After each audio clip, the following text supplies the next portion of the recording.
wesiýetler boýunça. Çağak ağlamak utanç diýdiler. Cahil kak ağlamak utanç diýdiler. Şey dip enlik etdik ağlamadylyga, şey dip enlik etdik ağlamadylyga.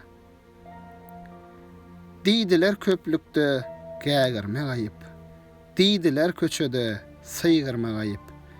Diýdiler meýlisse geçmäkäň töre, hakyň wamy törüň özünden sonra. Yine de diýdiler ulolup ýaşyň, garaja gyl bilen basarlar döşüň.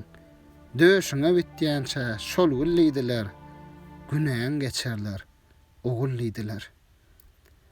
Döşüňe biten soň şol güllidiler, döşüňe münasip bol güllidiler. Diýdiler dünýäde nämedir gytzat? Üç gedek diýdiler, ussat, ussat, ussat. Näçe gyt bolsa-da ussat diýdiler, çyn şägirt ondanam gytzat diýdiler. Öwrenip ilkinji harpy diýdiler, gomalar şägirdiň galpy diýdiler. Galyp şägirtden bolun hüşgär diýdiler, emerde emjeňni diýişler diýdiler. Yine de diýdiler, ulamy keçä, öljeňni bilseňde ýalvarma kişe.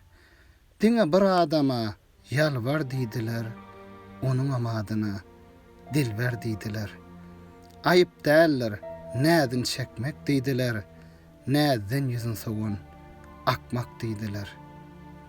Yine iki merde ýalvarmak bolur, diýdiler ene hem atadyr olar. Ataňa ýalvarsaň galkynar ruhy, enene ýalvarsaň kemeler ahy. Kim etse şolara tagzim diýdiler, işrawaç ýaş uzyn diýdiler. Yine kän edeplen tutdular adyn, diýdiler gawanma özgäň şöhratyn. Gawanma zehiniň ezelligini, gawanma öz joran gözelligini, gawanma öz äriň gerçekligini, gawanma öz geliniň alçaklygyny. Ne nädlerin, ne de sözlerin gawan, diňe oýnaklatsa gözlerin gawan.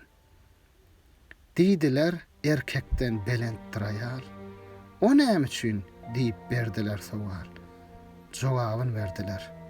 Guturup ömrüň, ýagty dünýä bilen hoşlaşsan bir gün, aýal är ojagyny saklar diýdiler. Söýgüýüň münkerem haklar diýdiler. Çağalaryny iýdir, geýdir diýdiler. Şeýdip ýaş ömrüni köýdir diýdiler. Emma beýdip bilmez erkek diýdiler. Bu wagtda pesiren tek diýdiler. 60'dan 70'den geçte de saly, gözlerin yumdumy ediz aýaly. Ýatdan çykyp ýopa agrar diýdiler. İkinciň gözlerini algar diýdiler. Diýdiler, diýdiler, diýdiler kändat. Käbirse ansat, köpüsü kyndat. Ansadan hemmeler başar diýdiler. Kynan başarmakda iş var diýdiler. Kyn hemmesi şudur wesiýet diýdiler. Diňe kyndat şol mukaddes diýdiler.